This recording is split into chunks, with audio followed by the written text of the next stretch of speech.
That's tricky. Good morning, everyone. Good morning, friends. So, supposedly, this is a mic, but you will not hear me unless you have your headphones on. So, a logistical note, please have your headphones on. I hope I'm not shouting too loud. Put it down a little bit. Okay.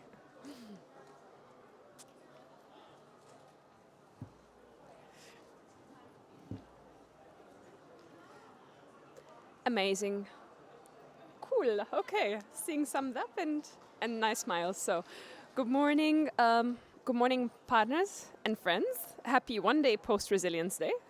I'm very pleased to welcome you all today in continuation of the discussion that we had yesterday. So today we have an event around uniting systems under the Sharm Adaptation Agenda towards a just and resilient transition towards 2030. And it's a really collaborative effort of the Sharm Adaptation Agenda, the Race to Resilience, and our resilience focal points of the Marrakesh Partnership, which are the FAO and the GRP. I would like to first start by acknowledging the great work that you have done throughout the course of last year, but more so since the inception of the Sharm Adaptation Agenda in 2022 and all your actions in the Marrakesh Partnership even before that. I would like to also acknowledge the presence of many of our partners in the Sharm Adaptation Agenda task forces. It's wonderful to have you. Would like to give recognition to the presidencies of the COP all the way until COP29, because they have, since COP27 all the way until COP29, having carried the baton on the implementation of Sharm Adaptation Agenda, also our steering committee, high-level steering committee, which gives guidance. And without further ado, I'm very pleased to invite Dr. Helmi Abolaish, and Dr. Helmi is the CEO of SICM. That's a social enterprise which is working to promote sustainable agriculture in Egypt. Dr. Helmi is also an impact maker of COP29, which means that his actions are changing lives and empowering people's livelihoods. He works particularly on opportunities for farmers to transition from conventional to regenerative practices. I'll stop here and very happy to welcome Dr. Helmi to introduce us to his work.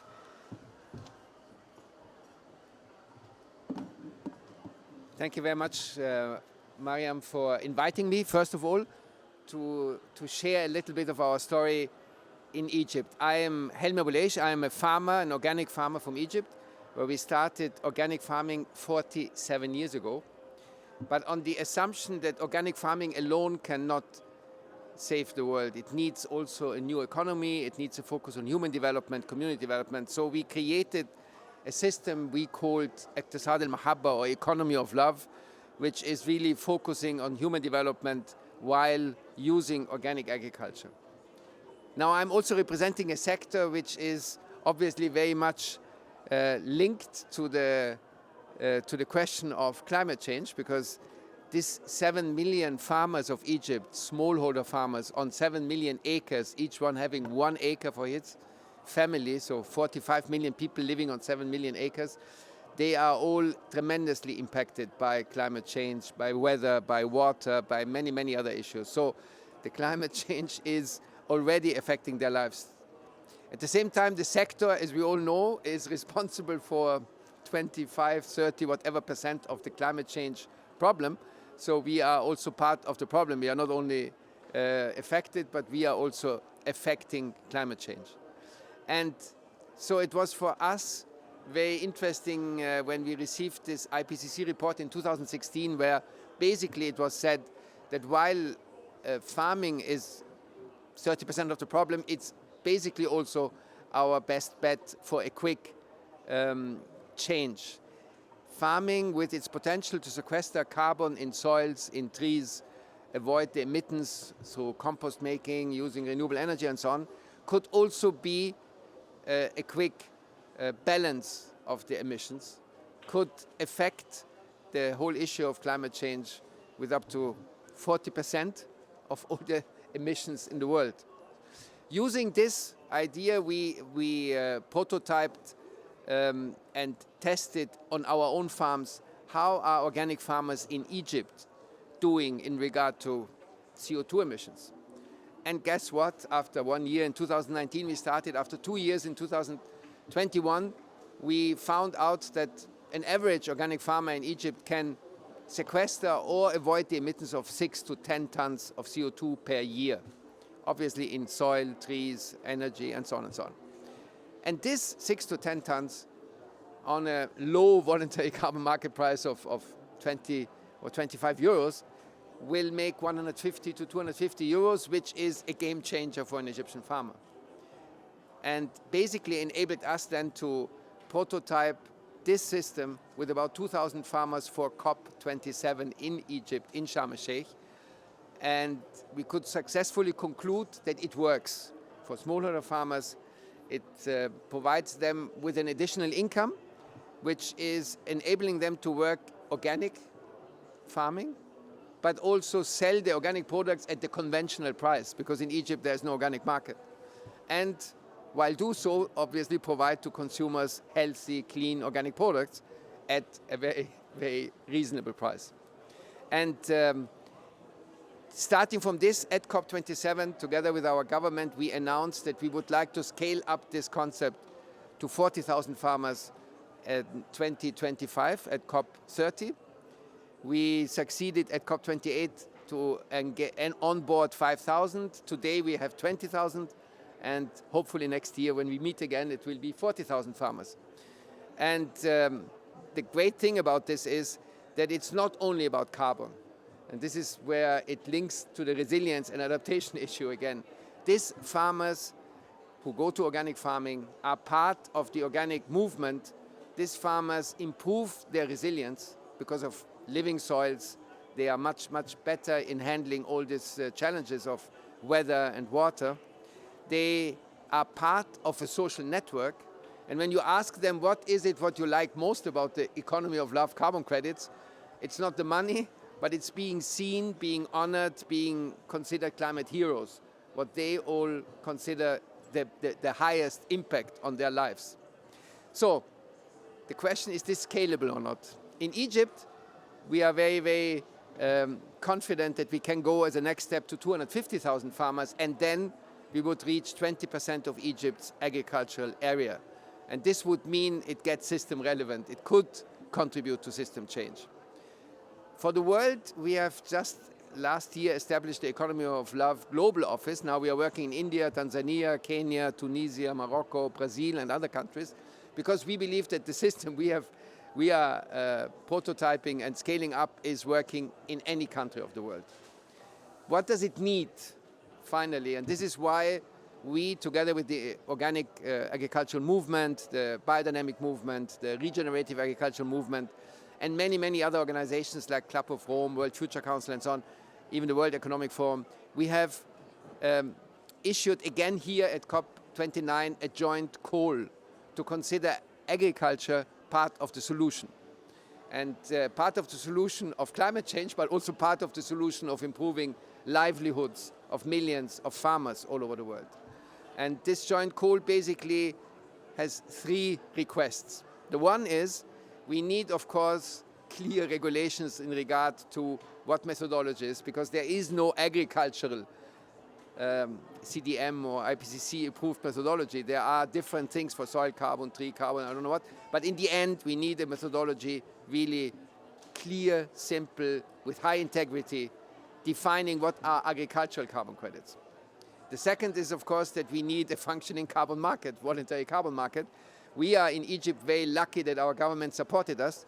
They put up a law for voluntary carbon markets. Our financial regulatory authority considered carbon credits financial instruments, regulated the market, put up a platform on our stock exchange where these farmers in Egypt today can auction their carbon credits on the stock exchange. So with such a system, keeping it also in Egypt to the companies listed in Egypt, it makes a lot of sense to have voluntary carbon markets. Otherwise, you have a certificate, but what to do with the certificate in a not yet functioning voluntary carbon market globally.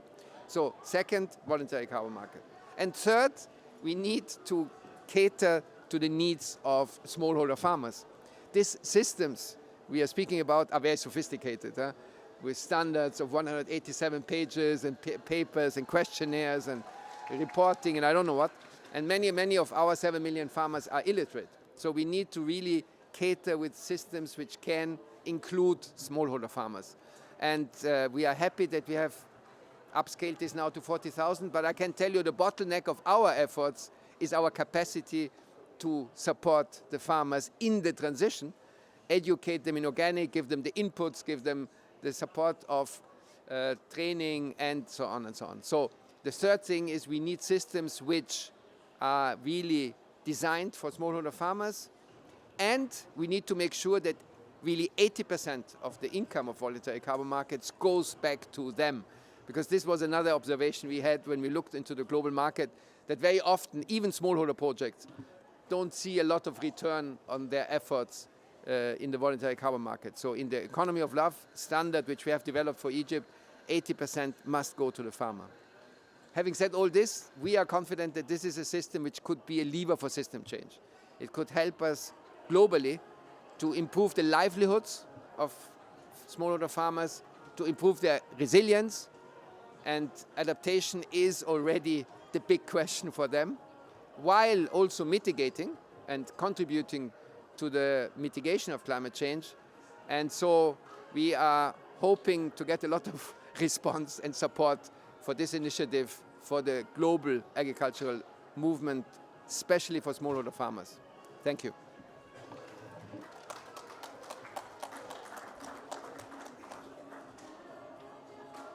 Thank you very much, Dr. Helmi. This has been very inspiring on so many levels. What a demonstration of the impact that you are making, changing lives. I think you've already mentioned improving livelihoods, changing lives,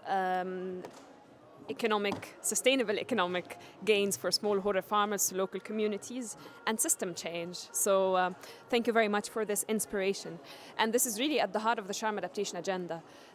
When this agenda was launched, we had realized that we had a concept of the global goal on adaptation, on the adaptation side. On the mitigation side, we had the 1.5, which was like the guiding star, but on adaptation, we had different systems, but we didn't have really, there was so much work doing by international organization, local organization, regional ones, communities on the ground, but there was not an agenda that pulled the work of all of these systems together and looked at the interconnectedness, both. So interconnectedness from the local to the global and the other way around, but also the interconnectedness in the collaboration of work of different actors when we say cities, businesses, government, private sector. And this has been the essence when the agenda was launched in 2022.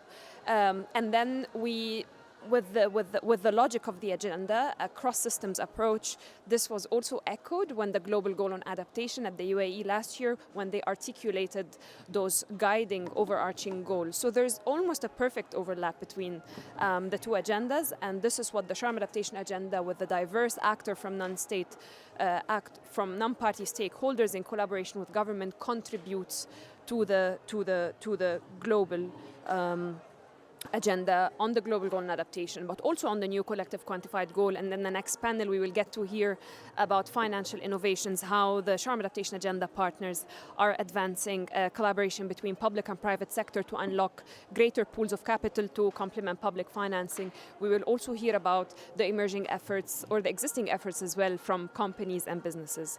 So thank you again, Dr. Helmi, for this inspiration in the opening. This is Mariam. I'm the Sharm Adaptation Agenda lead, been in communication with many of you, and I would love to move next to to Sylvie Candotti, and Sylvie is a resilience co-focal point. Sylvie is a resilience officer in the FAO. She comes with a lot of experience on adaptation, loss and damage, resilience, and disaster risk reduction. So she has this holistic picture, including how the non-party stakeholder agenda and journey has evolved through the years under the UNFCCC, in which we are now operating. So I would love to invite you, Sylvie, to run us through this journey. You may feel comfortable to either use one of those mics or come to the podium. I know that you have a slide.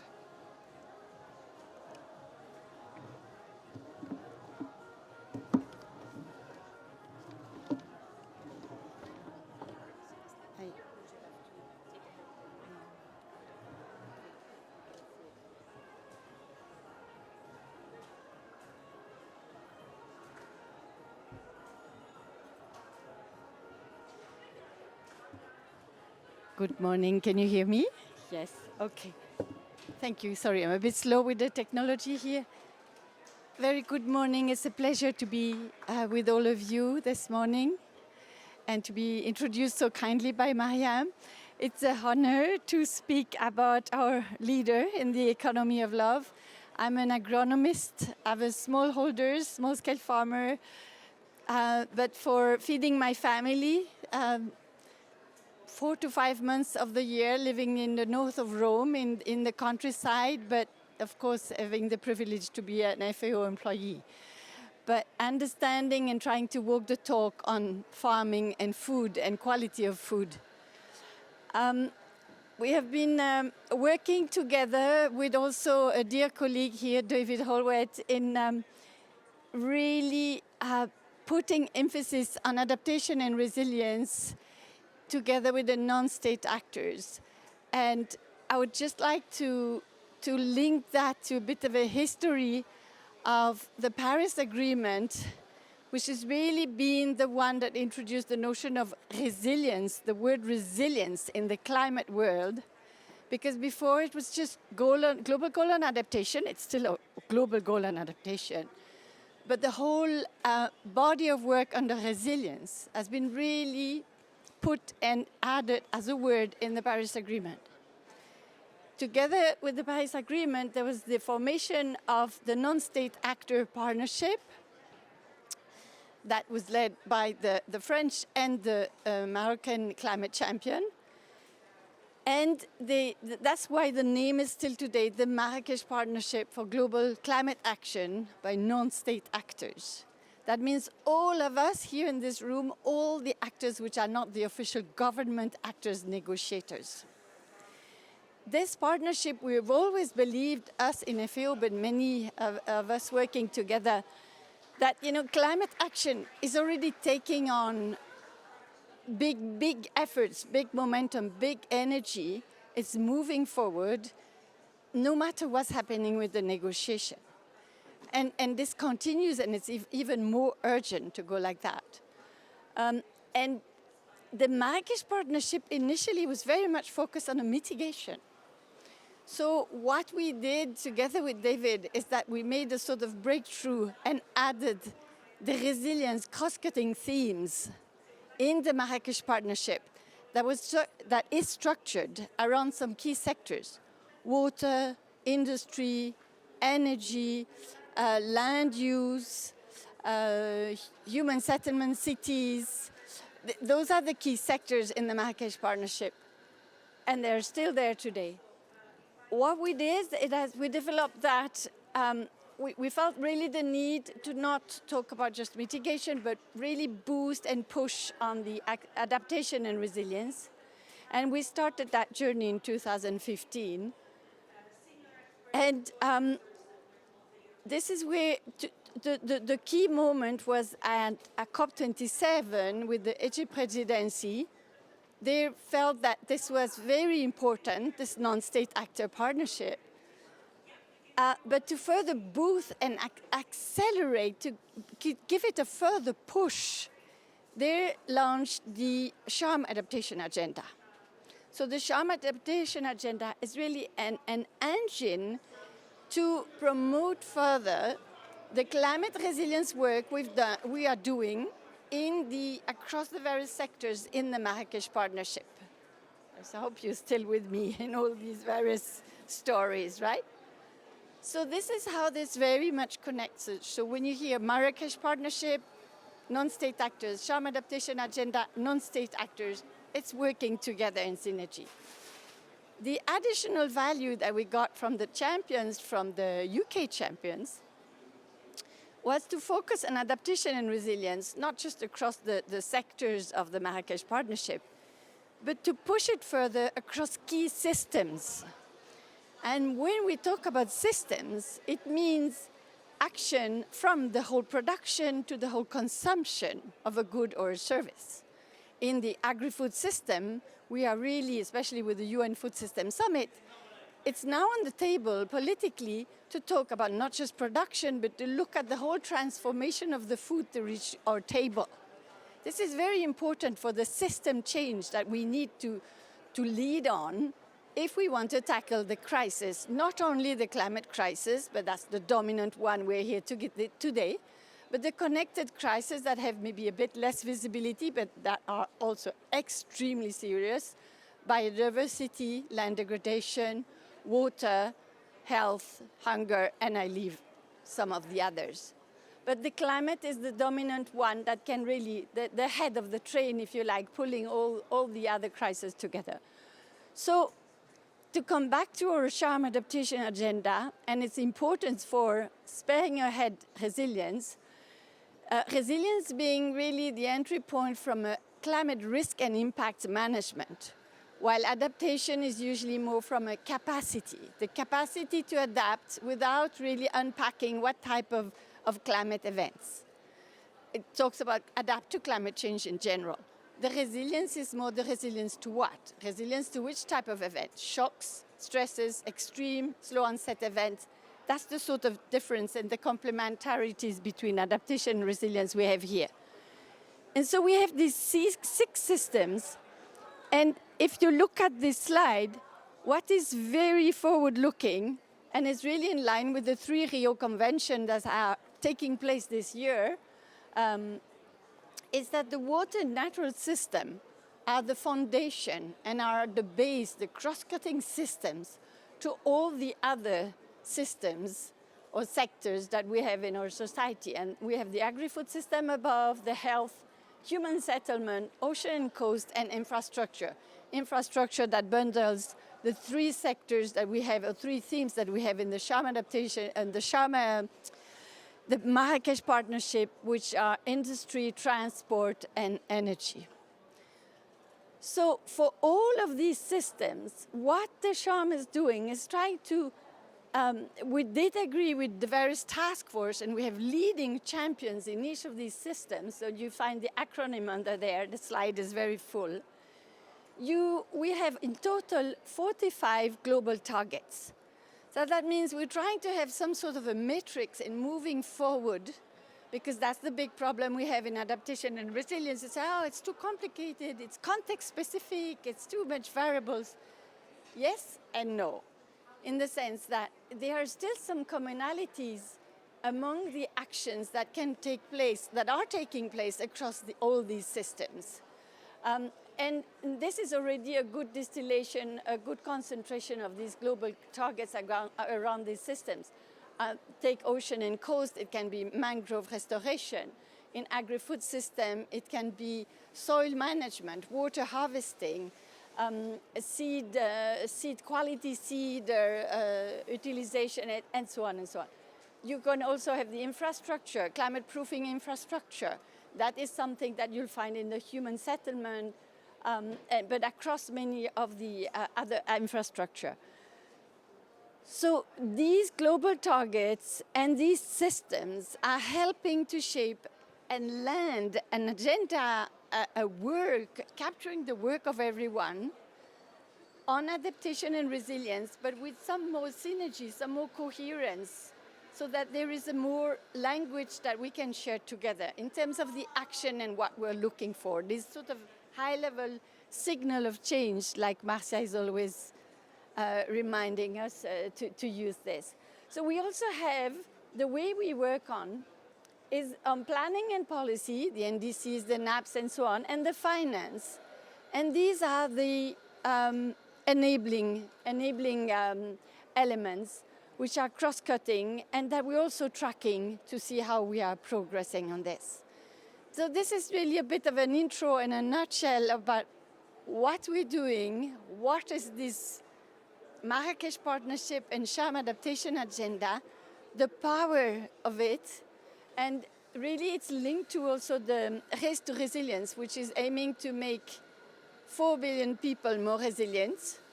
But that's the Race to Resilience is this individual people lens, while this Sharm adaptation agenda is a system lens, system actions, because people are not resilient if systems are not resilient. So the two things are interconnected. We are working through task forces, and we have task force members here. For each of these systems, you have some leading champions, as I said with the acronym, that are, each system is animated by a task force.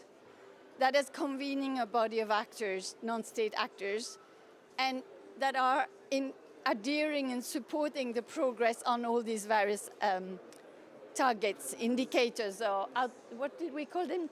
Global targets, right? To track and move and say, how do we evolve on these massive efforts of adaptation and resilience? And we produce this report every year, tracking this progress on these 45 targets, indicating how we are moving forward or not. On some aspects with some nuance. Some highlights on some years, some not. This year we had some highlight, and I'll stop here. We had some highlights on nature, on finance, and on inclusivity, which is not really reflected in that slide, but it's really about the people and the approach and how are we building adaptation and resilience.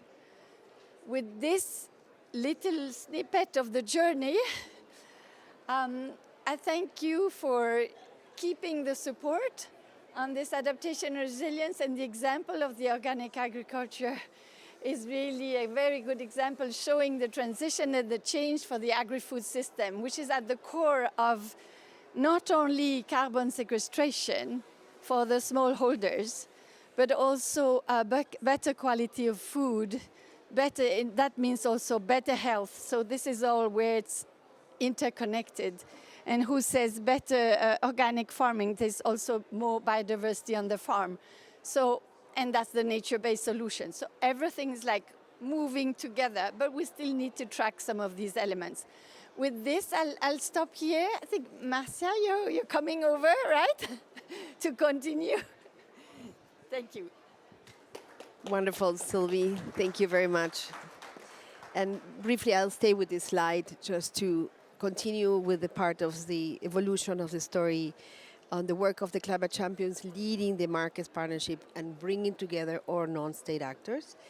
In 2021, as Sylvie mentioned, we launched the Race to Resilience. That was the first effort of the Climate Champions to bring together non-state actors for adaptation resilience. That was in between the pathways and in between the charm. And for the opportunity that non-state actors actually commit, bring pledges to increase the resilience of people. And what I'm going to tell of you is how we, in doing this time, brought that together, are bringing it together, because it's definitely critical. We need the efforts of the non-state actors to help accelerate the resilience of systems and the resilience of people. And it's not one or the other. We need to bridge and address the inequalities that exist on the most vulnerable. And we need to do that across all systems. It's not altruism, it's not donations, it is a system transformation of a resilient economy where it puts people at the center. So if we go to the next slide, the next slide. I want to highlight the work that this year was led by Mariam and in collaboration with the Marrakesh Partnership Focal Points and the many actors that are bringing those leadership stories, those contexts, those efforts, those deliverables for the resilience of the systems. So this year there was a strong effort in advancing what does it mean equitable finance? How can we not only increase flows but make them accessible, especially on the interlinkages of nature and resilient transitions. More important, the more that we are in the journey, the more, again, that we integrate systems with resilience of people, but as well, we want resilience development is not adaptation or mitigation. We have to bring this in an integrated manner. And of course, we're working from the side of adaptation and resilience, but we foster, we maximize that integration because we need it. It is impossible for the private sector, the public sector, or even a local farmer to only do one or the other. We have to maximize the benefits, specifically like what Helmi mentioned at the beginning of the session. Critical efforts this year, especially in accelerating, elevating, and identifying how businesses can take more action on adaptation and resilience. Fabulous mobilization. We were incredibly impressed by already the decisions, the actions, the investments that exist on adaptation and resilience, but especially the interest to go forward. So that energy has to be well supported and canalized. The convening, the bringing the frameworks that actually help, and especially trying to harmonize. There is so much out there, more than 75 frameworks to just how do we track actions. It can make everyone dizzy. It's also an effort of the Sharm adaptation agenda to bring together, to drive some convergence.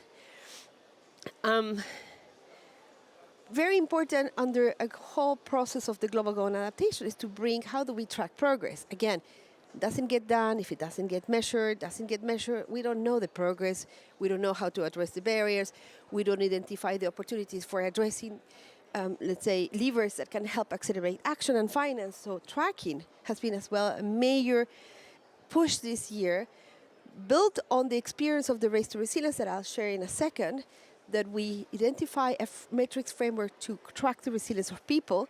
And the Sharm, we focus on bringing the action across the solutions that are critical to deliver adaptation on those systems, but we are bringing this together, especially with an opportunity to better reflect what are the enabling conditions, which is as well how do we track signals of change, signals of progress. All of those inputs feeding directly into the global adaptation GGA process, as well finance, excellent work in collaboration with the Atlantic Council, with a call for collaboration, would bridge together financiers, private sector, and governments. We cannot as well work in isolation. Non-state actors need to identify those opportunities that has to be fostered jointly with the government so that it gets to the scale and the speed that we need. We had 2 spin-offs, I will call it initiatives, that brought specific partners to accelerate action in regards of the Resilient Planet Initiative, an effort supported with Google. How do we bring and democratize data at the local level, be it one of the main barriers for any person to take action, and especially as well, urban water resilience, very important, given that urban, again, is so cross-cutting and it's the opportunity to allow human settlements to master the opportunities for addressing any climate risk and impact. So at the Champions team, our work is, again, bridge the non-state actors with the governments. Our work is to aggregate, identify, elevate, connect. We are not the non-state actors implementing this. Those are all of you. But how do we make it manageable? How do we help that this gets to the speed and scale that is needed? What we start doing, especially this year, is to bring the effort of the campaign Race to Resilience interlinked with the effort of the system transformation that is advancing the Sharm.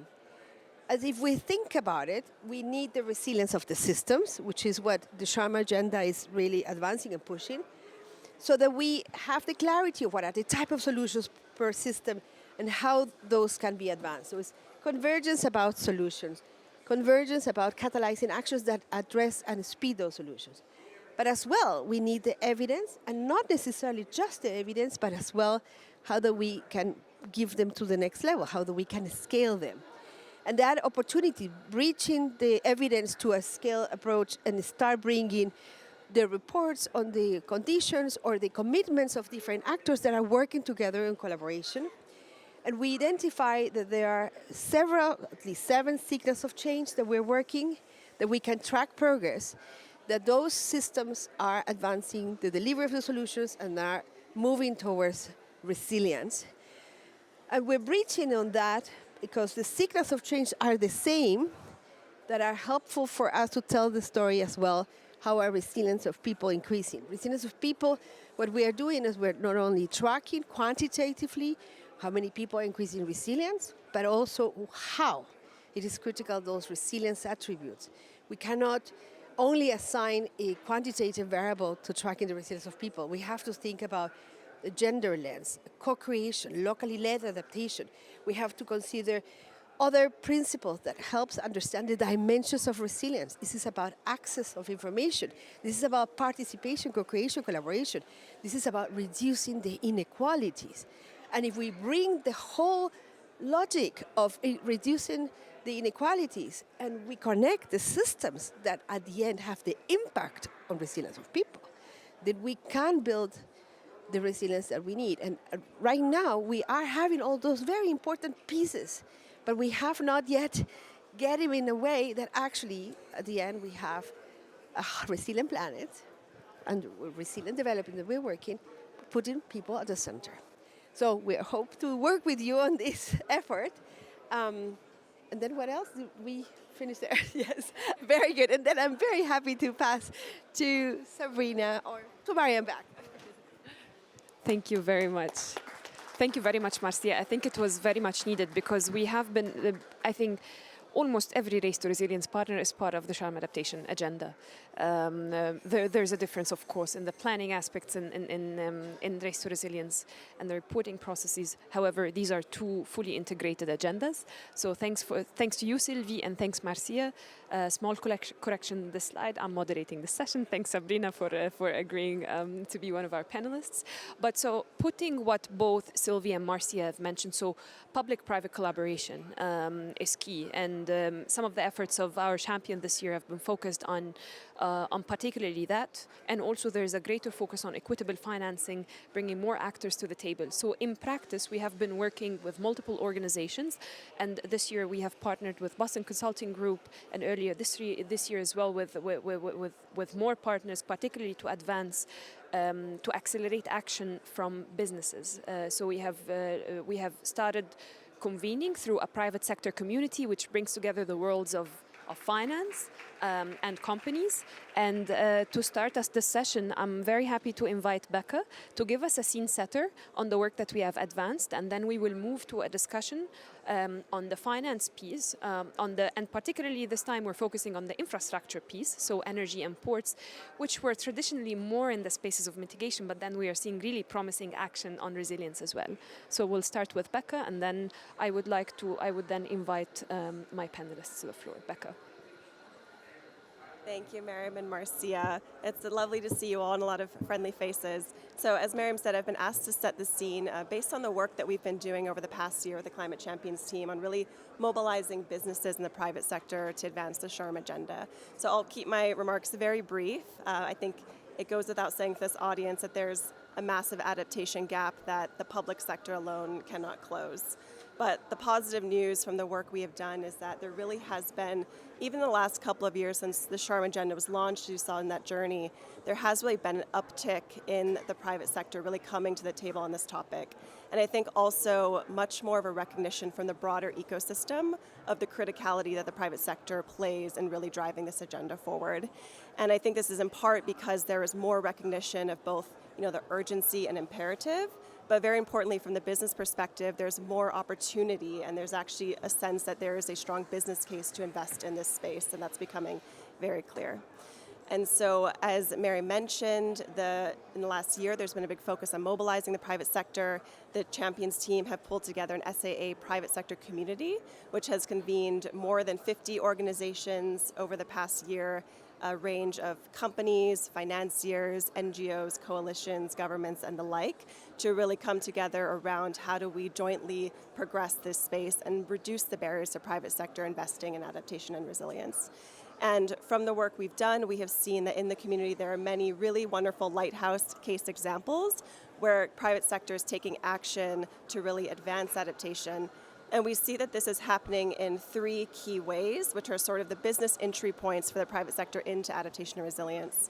So firstly, we see that there are companies that are investing to protect their own assets and supply chains and operations. And importantly, they're doing so in a way that is not only good for their business and their bottom line, but that is also helping to increase the resilience of the communities in which they work. The second thing is that we're seeing companies that are, of course, developing the solutions and the technologies that are really critical to addressing this growing global need.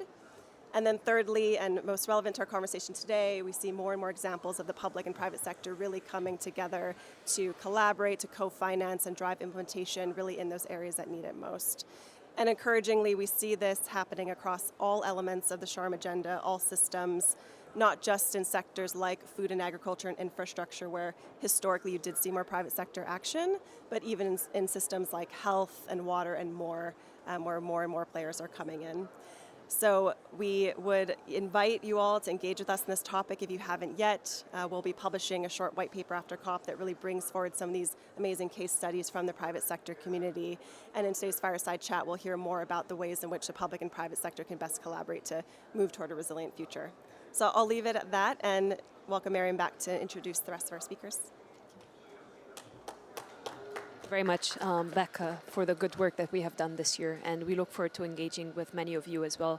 And also in public-private collaboration, it's very instrumental to highlight the role of organizations, of international organizations, such as IRENA, which we'll have you now next on the session. And I'm very pleased actually to start the fireside chat. So in the order that we have, I'm very pleased to invite Sabrina Nagel. Sabrina is a senior finance advisor in the Atlantic Council, but she's also leading our work on resilience finance. Very pleased as well to have with us Norela Konstantinescu, and I hope that's the correct pronunciation. Please, I invite you to join us to take a seat. And she's the Deputy Director of IRENA, Innovation and Technology Center. It's also worthy mentioning that IRENA is our lead of the energy subsystem under the Infrastructure Task Force. And last but not least, I'm very pleased to invite with us Eugene Sia, who's the CEO of the Port of Baku. Very happy to have you as well on the panel.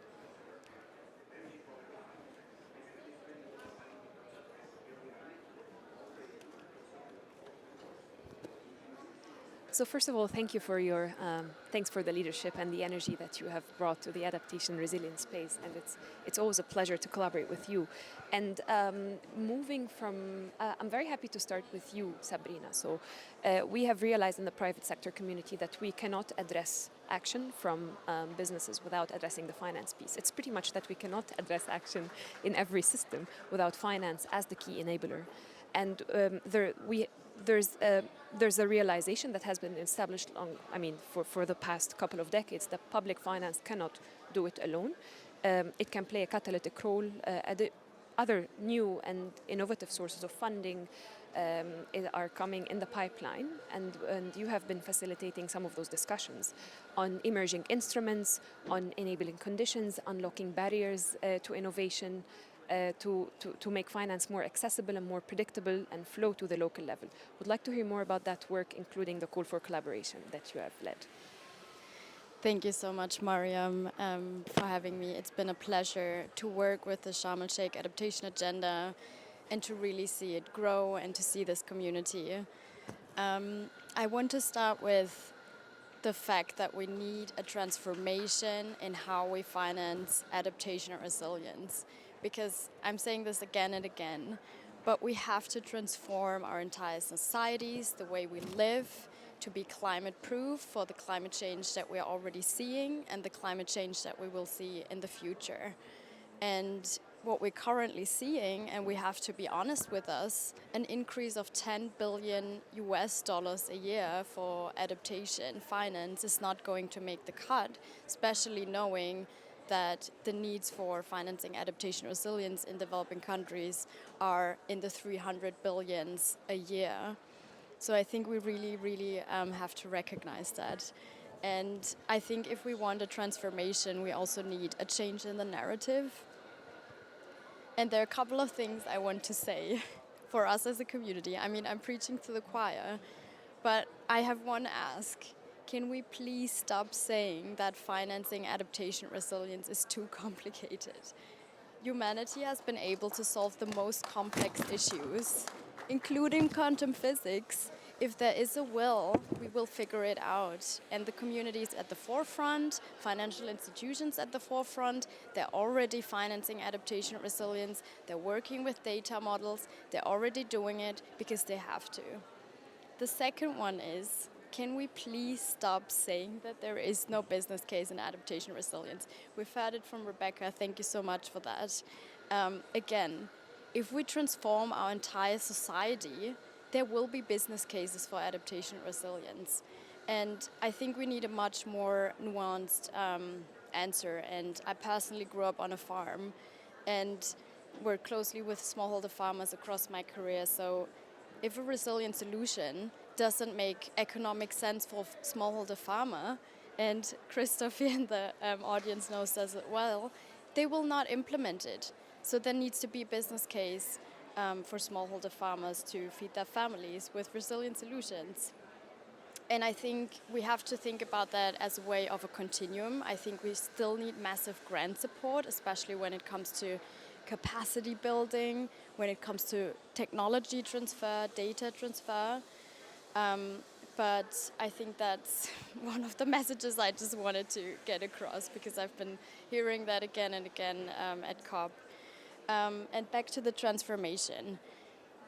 I think the transformation requires a couple of things. One is we already see massive leadership in the financial system on financing adaptation resilience, but we can't rely on that. I think it's an illusion and it's dangerous if we think that the new adaptation economy is going to regulate itself. It's not going to regulate itself. We need enabling conditions and we need to work collectively on that. And that's what we've been doing. We've been basically bringing together the public sector, the private sector, public finance institutions to figure out what are some of these enabling conditions.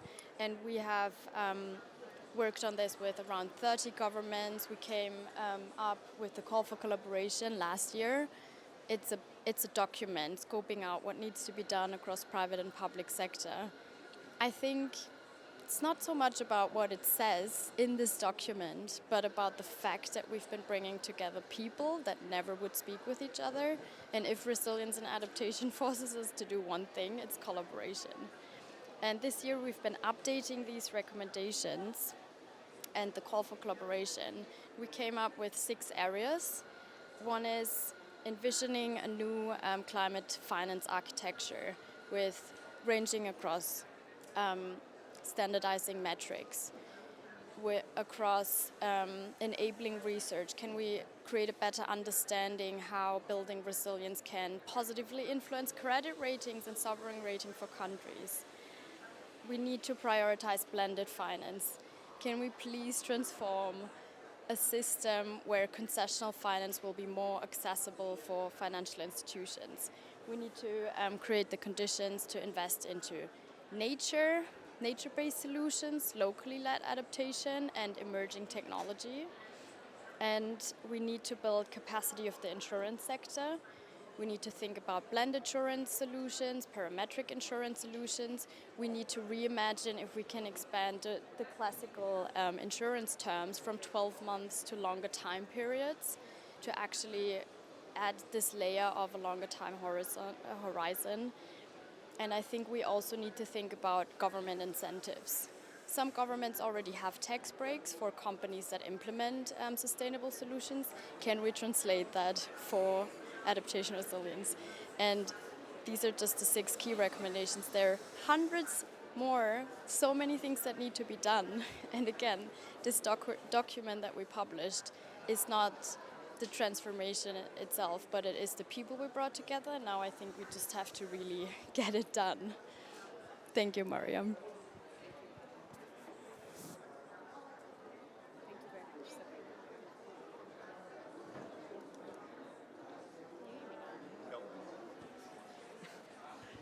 Thank you very much, Sabrina. This is wonderful, and we look forward to continuing the work on the call for collaboration, but the wider work that we're doing on the business and the finance piece as it continues next year, with of course a focus on the local communities. This year we had a focus on SMEs, led by our champion, and we invite you to that as well, the special event that's taking place today, this afternoon, on SMEs. But with that, so moving from the more overarching picture on business and finance, I want to zoom in a little bit more on the work that Irina has been doing on power system resilience. This has been a critical contribution to the Sharm Adaptation Agenda infrastructure outcomes on the energy subsystem, and the power systems are very vulnerable to climate-related disruptions, and Irina has really made stride on that when it comes to resilience. So next, I would like to turn to you, Norella, to tell us more about this work. Thank you very much, Mariam. Yeah, I will pass now to something which is more technical, more maybe more concrete. Of course, when looking at the energy system and electricity, we need. So it's a critical resource which we need every day. Unfortunately, not all the people around the globe they have access even to it. So we have to look from the perspective of how we can continue to ensure actually this energy security for economy, for our lives, but also the access. And as IRENA, of course, IRENA stands for International Renewable Energy. And we push renewable sources, and we see already towards the decarbonization targets to 2050 that we are not really on track. So we still need to deploy renewables more than we have done until now. Although the year 2023 was a year of record in this deployment. We also have to look at investments. So we talk, all of us, about investments needs and also financial means to put together. And here we have, of course, an investment gap both at renewable side and grid infrastructure. I mentioned the energy access. We have 600 million people who still need this access. So there it's a kind of how we use the energy system of today, renewables, actually to push that access. And of course, renewables can create also jobs, but we have to change the existing system in order to forward with these developments. So I mentioned here a bit some challenges, but we also have to look at solutions. And you mentioned, and I think it was mentioned, that this collaboration across the governments, across the private sector and communities, it's important. We have to look at a holistic approach in terms of how we can combine the climate action, the poverty alleviation, and economic growth. It passes through a kind of collaborative planning in terms of ensuring that the infrastructure is resilient from the point of view of extreme events, which we saw, and these are happening not only in, for example, Pacific, where of course they have there are hurricanes, but are happening also in America or in Europe. We have floods. We have very cold winters, like I don't know, 2-3 years ago in Texas. So we have to adapt to all these conditions, and resilience passes through a kind of a modernizing of what we have as infrastructure. So this requires investments. Using maybe more decentralized solutions, which actually make us not to be dependent on something which is very centralized, and if falls down, then we cannot rely on. Therefore, for example, for this reason maybe, and because it's also in terms of cost of electricity, it is becoming very cheap. The photovoltaics are deployed everywhere. And of course, a public-private partnership and regional cooperation. Concretely, for the infrastructure and for the energy.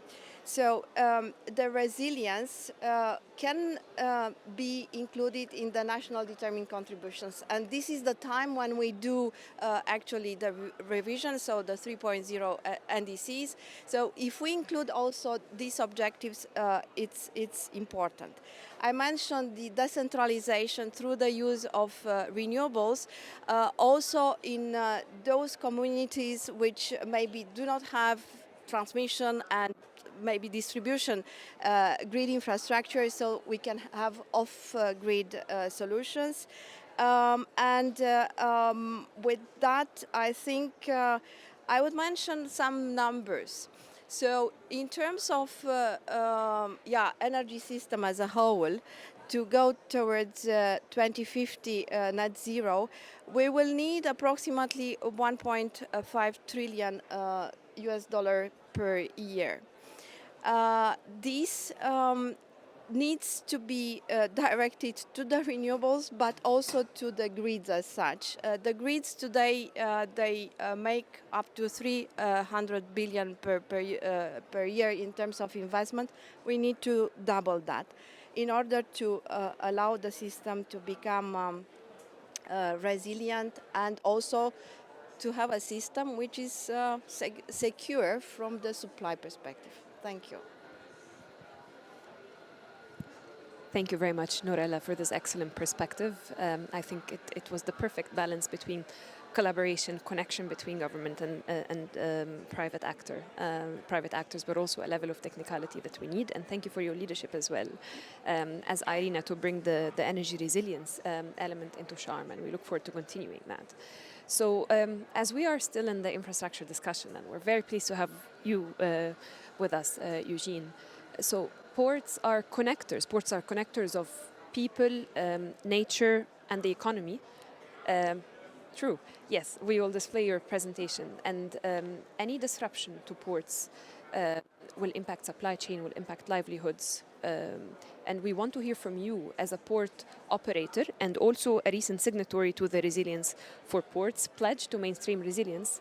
How are you doing it? How are you enhancing the resilience of ports in Baku? You are the CEO of the Baku port, and we know that you also have a slide deck. You could use the green button, and very pleased to have you with us. Well, thank you. I got 5 minutes to talk about 40 years. I'm not going to talk about my port. I'm going to talk about a port in Uzbekistan, a port called Monarch. It was a port, but now it's not a port.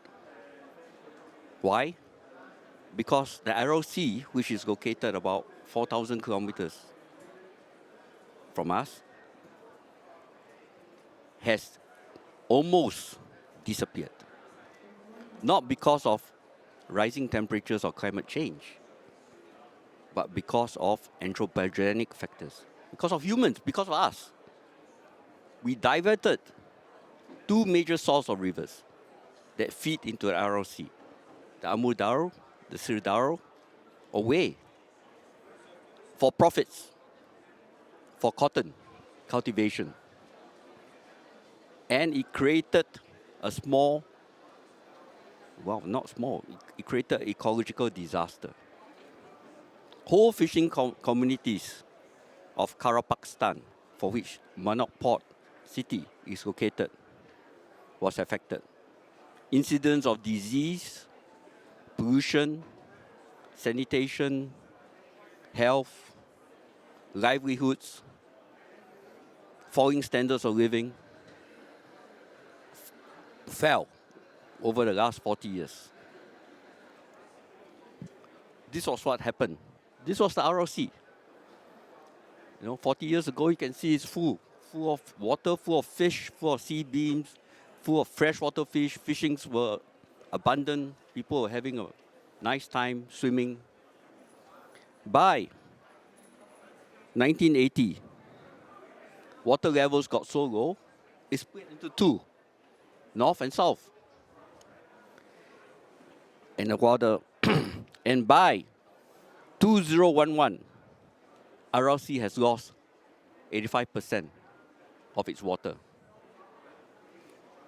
What did it cost the sediments left behind, the phosphates, the nitrates, the chemicals that humans use, run off into this sea basin, and the winds took it to the source of these rivers, the Tian Shan and Piama mountains. And it causes temperatures to rise and glacial melt. Glacial melt not only occurred in these mountains, it is occurring in the whole of this region, in the Caucasus, Georgia, Azerbaijan, and Russia. Over the last 40 years, 25% of the glacial melt has occurred. In Azerbaijan alone, 75%. The glaciers play a very important role. It feeds the Volga-Don River through climate systems. The Volga-Don source is in the Vardar Hills, in the greater South Russian mountains. And the main source of water comes from Volga-Don. And guess what? The Caspian Sea is dropping. Can you see the connection? This is Monarch, going back a bit to show you. I will rise up a bit. This is what happened when the sea dried up. It could happen in the Caspian Sea 50, 100 years later.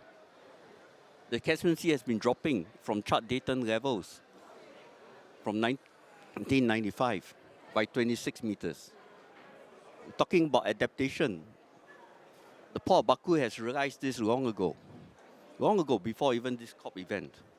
We started to build our berths, our Keishan berths up to -9 meters, knowing that the sea level has dropped. As an adaptation, not mitigation. Right? Yesterday, we signed an MOU with Cheetah Global, Malaysian company, for solar power to electrify our port needs for the electrification of our buildings. That's the first step. It's not a big step. It's a small step. Our carbon emissions will not, reduction of these carbon emissions will not change the climate. But we hope that other ports will follow, and there'll be a multiplier effect. That was our aim. Some more pictures here. It's dreadful. All these are salt. You can see it as salt. Well, the Caspian Sea can end up like that also. The northern reaches of the Caspian Sea has been going down. This has affected wildlife big time because sturgeons, salmons breed there, and they cannot breed there anymore. But what we are working on our side in Port Baku, we are working with Lumut.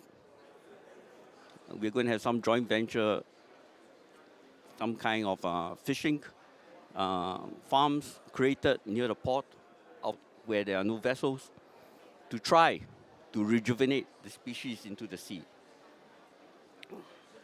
Another horrific picture.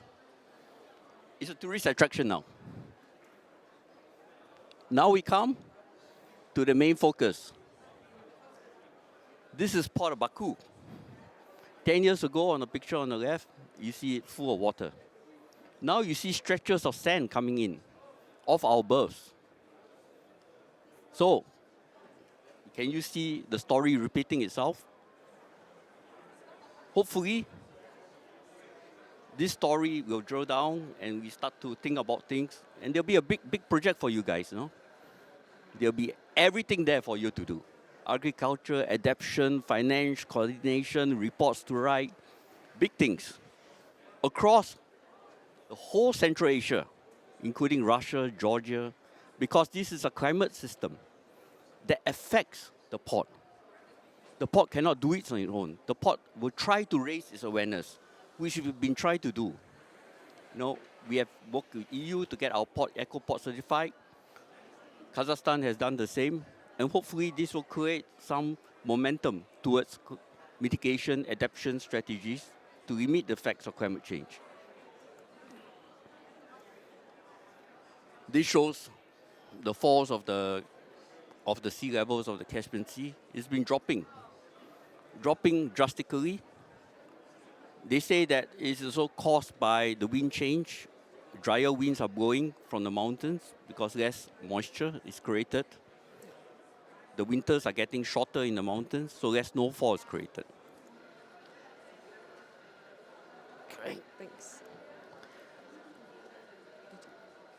I want to show you this, time frame. Okay, Thank you. one last picture. We want to save this, right? Right. So we all have to act.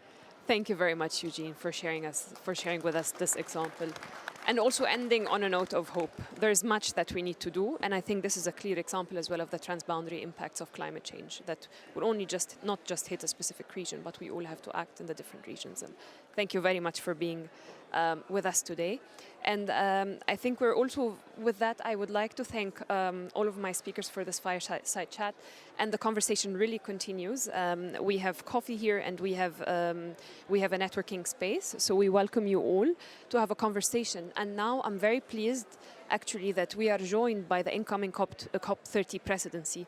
The Sharm agenda and the work that we are doing gets the leadership and carry forward by each presidency. So. It seems that we have an appetite from the COP30 to address the partners. And with that, I'm very pleased to invite Alice Amworm from the incoming COP30 presidency to speak about some of their plans and partner engagement going forward.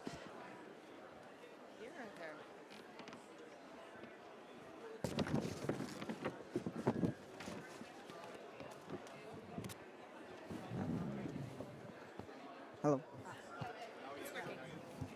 Hello. Now it's working.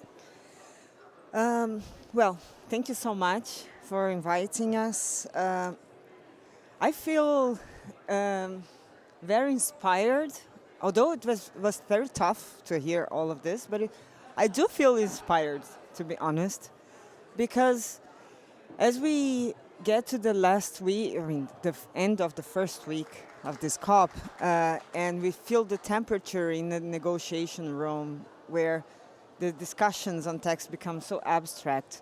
When you come to a panel like this, and it is so concrete, and it's so clear that transformation is happening. We know it's not in the speed, the scale, the ambition we want to, but it is happening. And this is the kind of inspiration that we need to bring forward going to Brazil and so on. Brazil, I don't know if you have heard that, but Brazil this year faced two big extreme weather events, almost at the same time. Floods, very serious floods in the south of the country, like the worst one in more than 40 years, and droughts in the Amazon region. In a region where we all imagine like the big rivers and it's so wet, it rains every day, it's a tropical forest. And we are not seeing this level of droughts, but we are getting there in some areas of the Amazon region.